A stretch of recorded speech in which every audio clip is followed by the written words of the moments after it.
ये है H1 plus H2 plus H3, तो H बराबर हो जाएगी यहाँ से 6, 7 और 8, 6 प्लस 7 प्लस 8, यानी कि H बराबर हो गई 8 और 7 15, 15 और 6 21 सेंटीमीटर। हेलो दोस्तों, कैसे हैं आप लोग? उम्मीद करता हूं बहुत अच्छे होंगे। और बगैर किसी देरी के हम लोग पहुंचते हैं अपने टॉपिक पर। आज का हमारा टॉपिक रहेगा समबाहु त्रिभुज का क्षेत्रफल परिमाप। उससे संबंधित जितने भी डाउट्स हैं वो सारे डाउट्स एक ही वीडियो में क्लियर करने हमारे लिए। और वीडियो बहुत ज़्यादा लंबा होने वाला नहीं है, इसीलिए सभी लोग बगैर स्किप किए हुए वीडियो को अंत तक जरूर देखें। देखो, समबाहु त्रिभुज जैसा कि आप लोगों को चित्र में दिख रहा है, समबाहु त्रिभुज एक ऐसा त्रिभुज होता है जिसकी सभी भुजाएं समान होती हैं। उसके नाम से ही स्पष्ट है कि सम मीन्स होता है समान, बाहु मीन्स होता है भुजाएं, यानी कि सभी भुजाएं जिसकी बराबर हों, यानी कि ये वाली भुजा, ये वाली भुजा और ये वाली भुजा, तीनों भुजाएं जब बराबर होती हैं तब वो कहलाता है समबाहु त्रिभुज। और समबाहु त्रिभुज में टोटल 3 कोण होते हैं, क्योंकि 3 ही भुजाएं हैं, तो जितनी भुजाएं हैं उतने ही कोण हैं। और प्रत्येक कोण का मान जो होता है वो होता है 60 अंश, यानी कि तीनों कोणों का योगफल हो गया 180 अंश। तो हमारे जो 3 इंपॉर्टेंट पॉइंट्स हैं ये आपको बेसिकली याद रखने हैं कि समबाहु त्रिभुज में 3 कोण होते हैं, प्रत्येक कोण 60 अंश का होता है और तीनों कोणों का योगफल जो होता है वो होता है 180 अंश। ये बेसिकली क्वेश्चन है।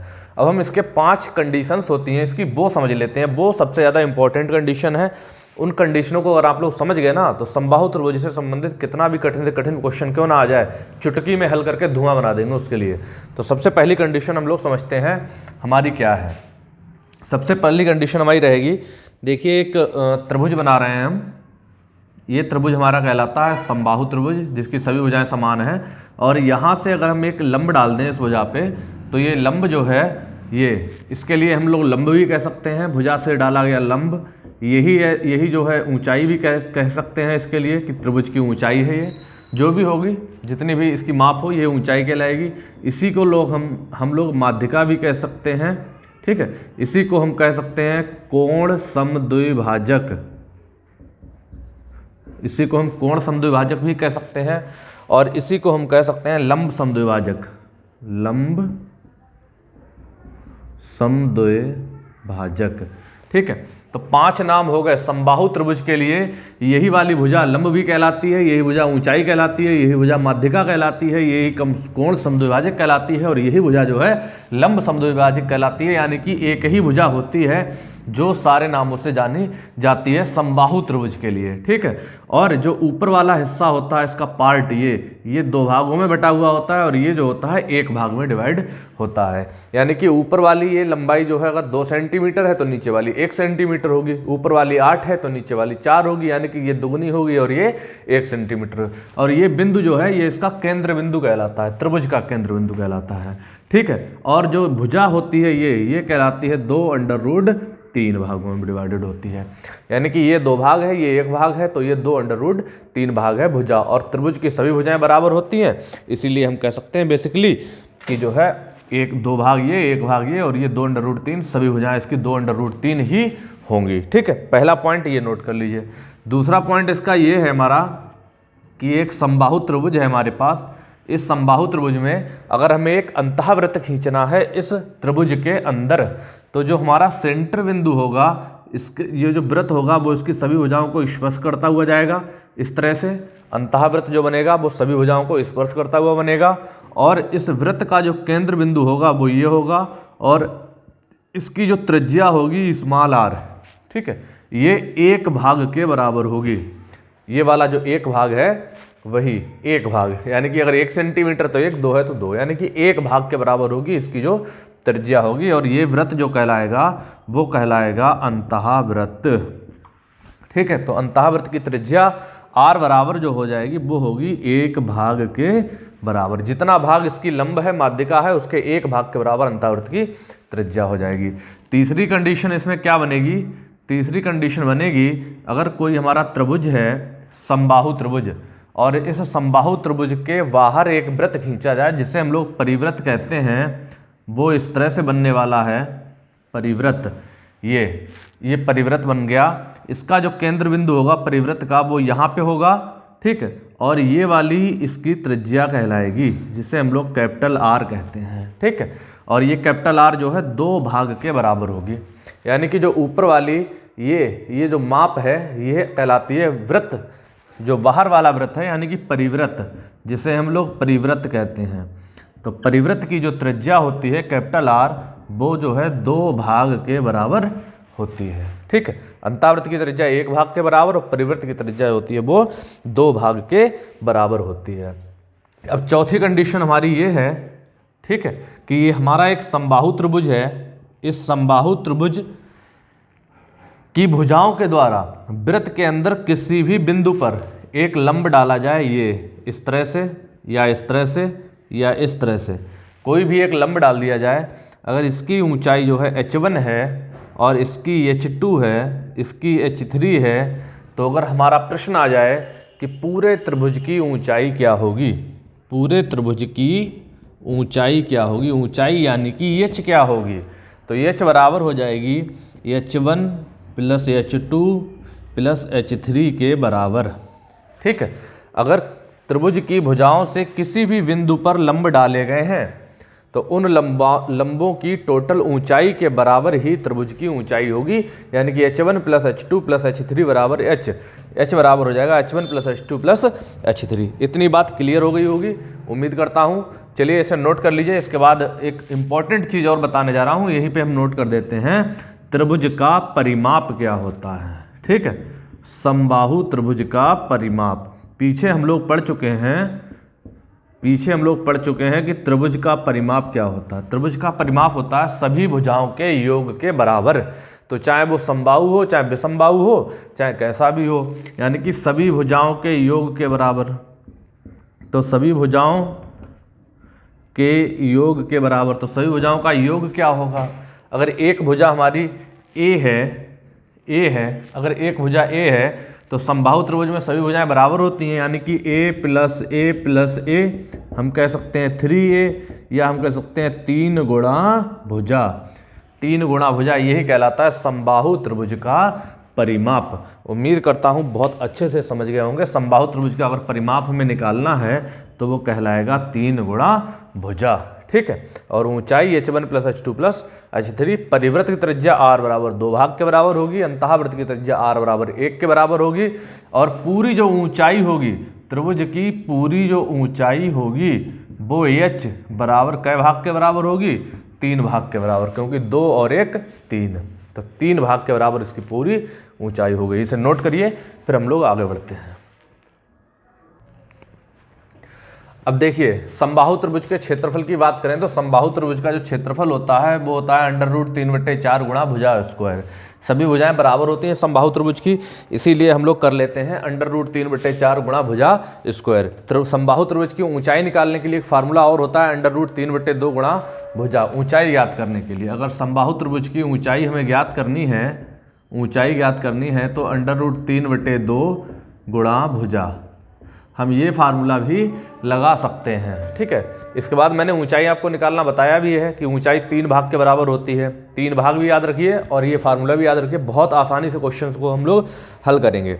चलिए पहला प्रश्न है हमारा, आप लोगों को बोर्ड पे दिख रहा होगा कि समबाहु त्रिभुज के भीतर किसी बिंदु से तीनों भुजाओं पर डाले गए लंबों की लंबाई 6 सेंटीमीटर, 7 सेंटीमीटर और 8 सेंटीमीटर है। त्रिभुज की भुजाएँ ज्ञात कीजिए।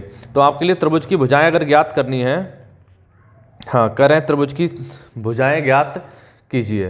तो देखो हम इस तरह का एक चित्र बना सकते हैं, इसका एक चित्र बना सकते हैं। कह रहे हैं कि डाले गए लंब की लंबाई, तीनों भुजाओं पर डाले गए, ये एक बिंदु है, यहाँ से एक लंब डाला गया है, ये और ये और ये। अगर ये 6 सेंटीमीटर है, ये 7 सेंटीमीटर है और ये 8 सेंटीमीटर है, तो कह रहे हैं कि त्रिभुज की भुजाएं ज्ञात कीजिए। तीनों दे दी गई हैं इन्होंने, और हम जानते हैं कि ये जो हमारा त्रिभुज होता है इस तरह से, ये जो ऊंचाई होती है त्रिभुज की, ये 3 हिस्सों में डिवाइडेड होती है। ये ऊपर वाला 2 हिस्सा, नीचे वाला 1 हिस्सा, और जो भुजा होती है ये होती है 2√3 सेंटीमीटर। ठीक है, और जो h होती है ऊंचाई h बराबर होती है h1 plus h2 plus h3, तो h बराबर हो जाएगी यहाँ से 6, 7 और 8, 6 प्लस 7 प्लस 8, यानी कि h बराबर हो गई 8 और 7 15, 15 और 6 21 सेंटीमीटर। तो h बराबर हो गई 21 सेंटीमीटर। और जो त्रिभुज की ऊंचाई होती है, जो ऊंचाई होती है वो 3 भाग के बराबर होती है। ठीक है, जो ऊंचाई होती है वो 3 भाग के बराबर होती है, 2 और 1 3, तो 3 भाग बराबर हो गए 21 सेंटीमीटर के बराबर। 3 से अगर हम काटेंगे, 3 7 21, कै गुना आ गया 7 गुना आ गया।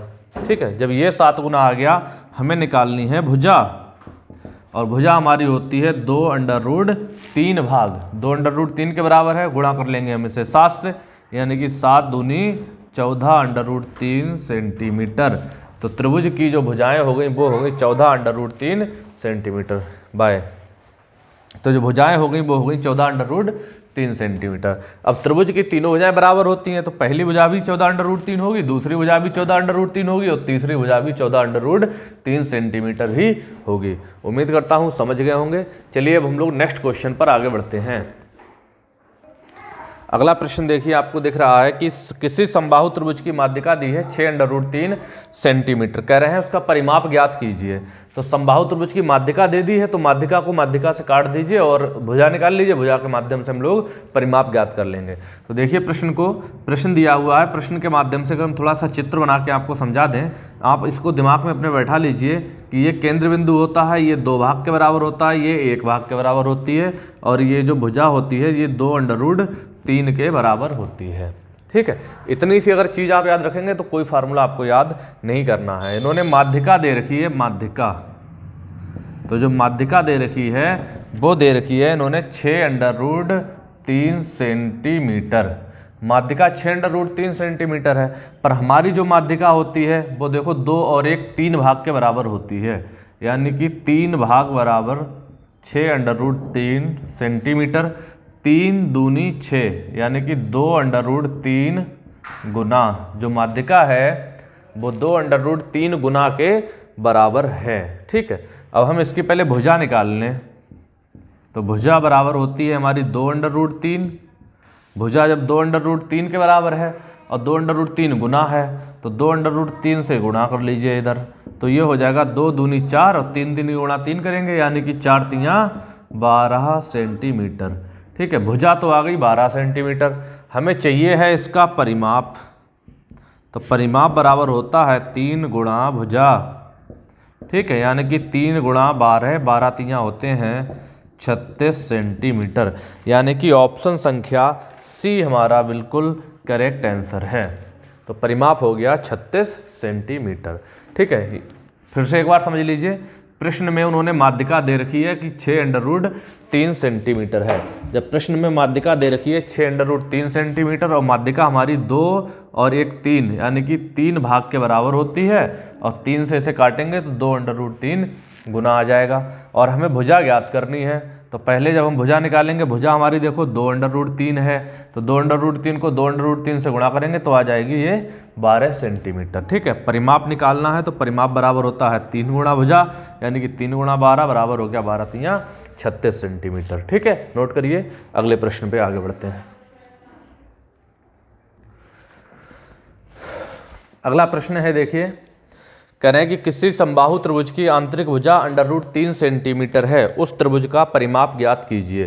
तो किसी समबाहु त्रिभुज की आंतरिक भुजा दे दी है इन्होंने √3 सेंटीमीटर। अब जैसे देखिए ये चित्र है हमारा, इस चित्र में दे रखा है आंतरिक भुजा। ठीक है, आंतरिक भुजा हमारी ये त्रिभुज बन गया, सॉरी ये वृत्त बन गया। वृत्त जो है सभी भुजाओं को स्पर्श करता हुआ जाता है, और ये होती है इसकी आंतरिक भुजा, और ये 1 भाग के बराबर होती है। तो 1 भाग बराबर इन्होंने दे रखा है √3 सेंटीमीटर। ठीक है, जो आंतरिक त्रिज्या है यानी कि स्मॉल r बराबर 1 भाग के बराबर होती है, और यही 1 भाग दे दिया है इन्होंने √3 सेंटीमीटर, और 1 से अगर √3 को काटेंगे तो √3 ही आएगा। ठीक है, यानी कि √3 गुना ही आएगा। और हमें क्या निकालना है? हमें निकालना है त्रिभुज का परिमाप। तो परिमाप ज्ञात करने के लिए पहले हमें भुजा पता होनी चाहिए। तो भुजा बराबर होती है, आपको पता ही है कि ये भुजा जो है 2√3 होती है। ठीक है, तो भुजा बराबर होती है 2√3 भाग। ठीक, तो 2√3 की गुणा कर लेंगे हम √3 से, तो भुजा आ जाएगी 3 √3 की गुणा 3 हो गई, और 3 दूनी 6 सेंटीमीटर। भुजा आ गई 6 सेंटीमीटर। हमें ज्ञात करना है परिमाप। ठीक है, तो परिमाप बराबर होता है 3 गुणा भुजा। ठीक है, तो 3 गुणा भुजा कितनी है? यहाँ पे 6 सेंटीमीटर है, तो 6 से गुणा कर लेंगे, यानी कि 6 तियाँ 18 सेंटीमीटर। यही कहलाएगा हमारा परिमाप, यानी कि ऑप्शन संख्या ए हमारा बिल्कुल करेक्ट आंसर है। ऑप्शन संख्या ए हमारा बिल्कुल करेक्ट आंसर है। समझ गए होंगे ना। ये प्रश्न यूपी पुलिस और लेखपाल सुपर टेट इन तीनों में बहुत ज़्यादा पूछे जाते हैं। एनटीपीसी में भी इस तरह के प्रश्न आते हैं, वो लोग भी थोड़ा सा ध्यान दें। अगला प्रश्न है देखिए, अगला प्रश्न है देखिए, कह रहे हैं किसी समबाहु त्रिभुज के परिवृत्त की त्रिज्या 8 सेंटीमीटर है। कोई समबाहु त्रिभुज है, उसका इस तरीके से एक समबाहु त्रिभुज है, इसका एक परिवृत्त बना हुआ है, ऐसे जो चारों भुजाओं तीनों कोनों को स्पर्श करता हुआ जा रहा है, ये कहलाता है परिवृत्त। इसकी त्रिज्या इन्होंने कैपिटल आर, ये जो बड़ा वाला हिस्सा होता है ये कैपिटल आर कहलाता है, ये 2 भाग के बराबर होता है। तो कैपिटल आर बराबर इन्होंने दे दी है 8 सेंटीमीटर। तो कह रहे हैं कि अंतः वृत्त की त्रिज्या ज्ञात कीजिए, यानी कि इसके अंदर जो वृत्त बनेगा, इसके अंदर वृत्त बनेगा वो इस टाइप से बनेगा, इसके अंदर इस तरह से वृत्त बनेगा जो तीनों भुजाओं को स्पर्श करता हुआ जाएगा। ठीक है, ये अंतःवृत्त, ये इस स्मॉल आर यानी कि जो 1 भाग के बराबर होती है, स्मॉल आर आपको ज्ञात करनी है और कैपिटल आर इन्होंने दे रखी है 8 सेंटीमीटर। हम लोग एक चीज़ जानते हैं कि कैपिटल आर 2 हिस्सों में होती है डिवाइडेड, यानी 2 भाग के बराबर होती है, और स्मॉल आर 1 भाग के बराबर होती है। तो फिर यानी कि कैपिटल आर अगर 2 सेंटीमीटर है तो स्मॉल आर 1 सेंटीमीटर होगी, कैपिटल आर अगर 8 सेंटीमीटर है तो स्मॉल आर 4 सेंटीमीटर होगी। आधी होगी कि नहीं होगी? ये दुगनी है, ये आधी है, ये 2 है, ये 1 है, तो ये 8 होगी और ये 4 होगी। बहुत आसान था सवाल। फिर भी अगर हम लोग एक और सोल्यूशन इसका देखना चाहें तो हम देख सकते हैं कि कैपिटल आर बराबर 8 सेंटीमीटर इन्होंने दे रखी है, और कैपिटल आर जो है 2 भाग के बराबर होती है, यानी कि 2 भाग बराबर 8 सेंटीमीटर। 2 से काटेंगे इसे तो आ जाएगा 4 गुना, और हमें स्मॉल आर निकालनी है अंतःवृत्त की त्रिज्या। तो स्मॉल आर बराबर होती है 1 भाग के बराबर, तो 1 गुणा 4, तो 4 एकम 4 सेंटीमीटर। अगर हल करना चाहो तो ऐसे भी कर सकते हो, वरना आप लोग सीधे देख सकते हो कि 2 से 1 हो गई तो 8 से 4 हो जाएगी, यानी कि ऑप्शन संख्या सी हमारा बिल्कुल करेक्ट आंसर है। ठीक है, चलो अगला प्रश्न देखते हैं। अगला प्रश्न जो हमारा आया है वो है कि समबाहु त्रिभुज की भुजा 6 सेंटीमीटर है तो उसकी ऊंचाई ज्ञात कीजिए। बहुत अच्छा प्रश्न है। इस प्रश्न को मैं 2 तरीके से आपको हल करना बताऊंगा, एक तो फार्मूला बेस्ड और एक हमारा ट्रिक बेस्ड। ठीक है, एक हम ट्रिक बेस्ड हल करेंगे और दूसरा करेंगे हम इसे फार्मूला बेस्ड। ठीक है, तो समझ लीजिए दोनों चीज़ों के लिए। फार्मूला बेस्ड कह रहे हैं कि समबाहु त्रिभुज की ऊंचाई 6 सेंटीमीटर है, सॉरी त्रिभुज की भुजा जो है वो 6 सेंटीमीटर है, ऊंचाई ज्ञात कीजिए, हमें ऊंचाई निकालनी है। तो त्रिभुज की जो ऊंचाई होती है, फार्मूला हमने आपको लिखवाया है √3/2 गुणा भुजा। ठीक है, √3/2 गुणा भुजा, तो √3/2 गुणा भुजा इसकी जो है वो है 6 सेंटीमीटर, और 2 से काटेंगे 2 3 6, यानी कि हो गया 3√3 सेंटीमीटर, यानी कि जो h हो गई वो हो गई 3√3 सेंटीमीटर। इतनी बात आप लोग समझ गए होंगे। ऊंचाई √3/2 गुणा भुजा, अगर फार्मूला भूल गए तो मामला गड़बड़ हो जाएगा, लेकिन फिर भी ये भी बहुत अच्छा है, छोटा है, शॉर्ट है, एकदम आसानी से हम लोग कर सकते हैं, चाहे फार्मूला समझिए चाहे ट्रिक समझ लीजिए। अब ट्रिक समझते हैं क्या है इसकी। अब देखो, जो त्रिभुज की ऊंचाई होती है, हमने आपको बताया है कि ये चित्र अगर आप अपने दिमाग में रखेंगे तो बहुत अच्छा रहेगा। ये होती है त्रिभुज की ऊंचाई, और ये ऊंचाई जो है 2 हिस्सों में बटी हुई, 3 हिस्सों में बटी होती है, जिसमें 2 हिस्सा ऊपर और 1 हिस्सा नीचे होता है, ये ऊंचाई कहलाती है। यानी कि त्रिभुज की जो ऊंचाई आपके प्रश्न में दे रखी है वो दे रखी है 6 सेंटीमीटर, और जो ऊंचाई है हमारी वो 3 भागों में बटी हुई है, यानी कि 3 भाग बराबर हो गया 6 सेंटीमीटर। तो 1 भाग बराबर हो जाएगा 6/3 सेंटीमीटर। 1 भाग बराबर हो गया 6/3 सेंटीमीटर। चाहो तो आप इसे आसानी से काट भी सकते हो। ठीक है, हाँ, 1 भाग बराबर हो गया 6/3 सेंटीमीटर। और हमें ज्ञात क्या करना है इसकी? हमें इसकी ज्ञात करनी है ऊंचाई। सॉरी, थोड़ी मिस्टेक हो गई है।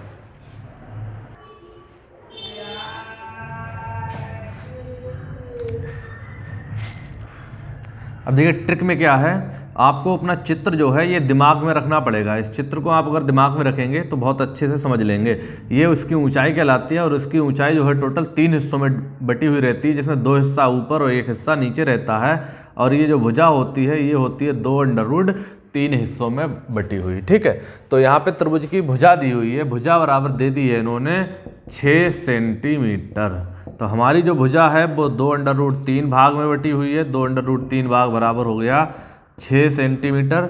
तो यहाँ से हम एक भाग निकाल सकते हैं, एक भाग बराबर हो जाएगा 6/2√3 सेंटीमीटर। और हमें निकालनी है अपनी ऊंचाई, हमें निकालनी है ऊंचाई। और ऊंचाई जो है देखो 2 और 1 3 भागों में बटी रहती है, यानी कि एक भाग बराबर 6/2√3 सेंटीमीटर। तो 3 भाग बराबर हो जाएगा 6/2√3 गुणा 3। अब देखो √3 से इसे काटोगे तो √3 आएगा और 2 से काटेंगे 2 3 6, यानी कि ऊंचाई बराबर हो गई है, ऊंचाई बराबर हो गई है 3√3 सेंटीमीटर। ये 3 है, ये √3 है, यानी कि ऊंचाई बराबर 3√3 सेंटीमीटर। समझ गए होंगे। फार्मूला बेस्ड भी सरल है, बशर्ते आपको फार्मूला याद रहना चाहिए, आपको भूलना नहीं चाहिए। √3/2 गुणा भुजा कर दिया, 3√3 आ गई। ट्रिक भी आपकी बहुत सरल है, बशर्ते आपको ये चित्र अपने दिमाग में रखना चाहिए। ये सारी चीज़ें आपको लिखने की आवश्यकता नहीं पड़ेगी। अगर चित्र दिमाग में रहेगा तो सीधे डायरेक्ट ये लिखोगे कि एक भाग बराबर 6/2√3। तो 3 भाग, ऊंचाई जो है वो 3 भागों में बटी रहती है, यानी कि 2 और 1 3, तो 3 भाग बराबर हो जाएगा 6/2√3 गुणा 3। √3 से 3 काट दिए, √3 आ गए, 2 से काटा 3 आ गया, यानी कि 3/3। ऊंचाई बराबर हो गई 3/3 सेंटीमीटर। समझ गए होंगे। हम लोग बढ़ते हैं अगले प्रश्न पर। अगला प्रश्न है, देखिए, कह रहे हैं किसी समबाहु त्रिभुज का क्षेत्रफल 48√3 सेंटीमीटर है। जो क्षेत्रफल दिया है वो दिया हुआ है 48√3 सेंटीमीटर। कह रहे हैं त्रिभुज की भुजा ज्ञात कीजिए। तो समबाहु त्रिभुज का क्षेत्रफल का फार्मूला हमने आपको बताया है, सामने लिखा हुआ है कि √3/4 गुणा भुजा स्क्वायर। तो क्षेत्रफल कितना है, वो है 48√3, यानी कि √3/4 गुणा भुजा स्क्वायर बराबर हो जाएगा 48√3। ठीक है, अब देखो √3 से √3 कट हो जाएगा और भुजा स्क्वायर बराबर हो जाएगा 4 की गुणा इधर हो जाएगी, यानी कि 48 गुणा 4। तो ये हो जाएगा 48 गुणा 4। तो भुजा बराबर हो जाएगी, ये रूट हटेगा इधर से तो इधर √ चढ़ जाएगा, 48 गुणा 4। तो भुजा बराबर हो गई √ अब आपको क्या करना है, 48 और 4 की गुणा नहीं करनी है। पहले भी मैंने आपको बताया था इसके गुणनखंड किया करिए, गुणनखंड करने में आसानी रहेगी। अगर हम लोग इसके गुणनखंड करेंगे तो देखो बनेगा 48 का गुणनखंड बनेगा 16 गुणा 3, 16 3 48, 16 गुणा 3 हो गया, और 4 का गुणनखंड 4 ही रहने दो, कोई दिक्कत नहीं है। तो भुजा बराबर हो जाएगी 16 का वर्गमूल होता है 4, 4 का वर्गमूल होता है 2, और 3 का वर्गमूल हमें पता नहीं, इसे √3 के अंदर रहने दो, यानी कि भुजा बराबर हो जाएगी 4 दूनी 8, 8 √3 सेंटीमीटर। और 8 √3 ऑप्शन संख्या हमारा सी बिल्कुल करेक्ट आंसर है। उम्मीद करता हूँ बहुत अच्छे से आप सभी लोग समझ गए होंगे, और इस तरह का कोई भी प्रश्न समबाहु त्रिभुज का आता है तो आप लोग आसानी से उसे हल कर सकते हैं। बाकी जानकारी नेक्स्ट वीडियो में मिलेगी। हमारे चैनल को सब्सक्राइब अवश्य कीजिएगा। अगर कुछ चीज़ें ऐसी हैं जो आपको समझ में नहीं आ रही हैं तो कमेंट करके हमें बताइए, उन सारी चीज़ों को हम अगली वीडियो में क्लियर करने का पूरा प्रयास करेंगे। ठीक है, सारे फ्री ऑफ कॉस्ट आपके लिए सिलेबस दिए जा रहे हैं, इसलिए चैनल को बगैर किसी हेजिटेशन के आप सब्सक्राइब कर लीजिए, और दोस्तों के साथ शेयर करना अवश्य भूलिए। ठीक है, अगर आप 3 दोस्तों के साथ भी शेयर करते हैं ना, तो इस तरह से 3 वो अन्य किसी 3 के साथ शेयर करेंगे, तो इस तरह से हम लोगों का एक समूह बन जाएगा और बहुत अच्छी संख्या हो जाएगी हमारे पास पढ़ने के लिए। सारे कंटेंट आपके लिए अच्छे से अच्छे दिए जाएंगे। बहुत ही जल्द आपके लिए स्मार्ट बोर्ड की व्यवस्था की जा रही है, और जैसे ही व्यवस्था होती है तो सारी चीज़ें आपको फ्री ऑफ कॉस्ट पूरा सिलेबस आपको उपलब्ध कराया जाएगा। पूरी टीम तैयार हो रही है। मिलते हैं नेक्स्ट वीडियो में। जय हिंद दोस्तों।